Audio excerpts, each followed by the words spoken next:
Guys, brand new year, brand new clubs. I'm at Blue Valley with the guys today discussing the latest King Cobra driver, the F6. Not the F6 Plus, but the F6. They huddled up there amongst themselves discussing it, thinking that I don't know about it. But anyway, I'm going to continue doing what I'm doing here, testing out the clubs.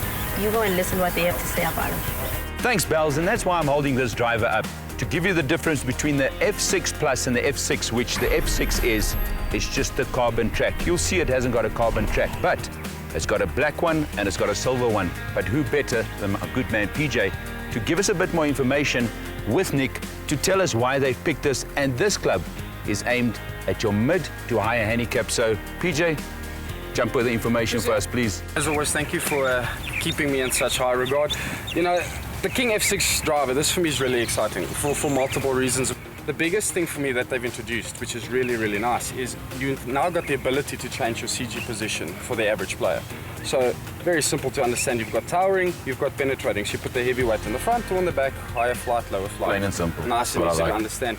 Nick, obviously some other technologies here that featured in your previous models. What else other than adding the CG have you guys added to this driver?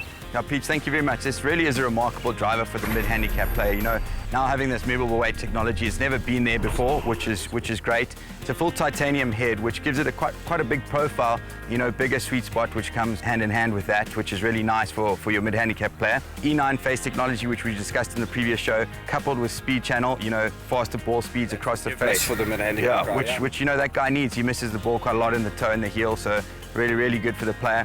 You know, we've been generous with the lofts here as well, 9 to 12. You know, that guy needs to get it up in the air, but then if he wants to knock it down, move the silver weights into the front. That's really cool. Is great. Yeah. So you could effectively put it up to a 12, put the CG forward, so you get the launch, but you don't increase the spin. Correct, really which is really nice for this guy. And this leads into an unbelievable fairway and hybrid combination that goes with it. I was going to ask you that question. The same technology, have you taken it to your 3-wood? Correct, Cruzy. It's pretty much into a smaller head, you know, for the 3-wood. You know, first time a manufacturer has been able to move weight forward and back in a fairway wood. So, you know, for you traveling a lot, you know, you can knock it down in the front at the coast and put it back when you need to fly it high in Joburg. And then, Nick, of course, the family F6 would include a hybrid.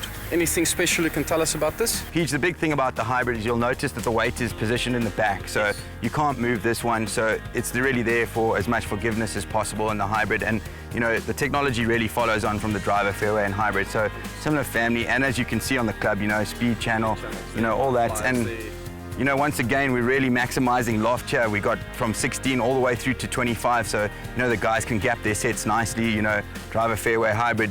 Really a lot of options for the guys to hit the range and customize their club so that your gapping's perfect. Well, guys, there you have it, plain and simple. I think it's a very, very nice product for a mid-handicapper to get all these things that come with it, and for the price they're going to be selling for, there's no reason why you shouldn't go to the Pro Shop and really go and give theirs a test drive.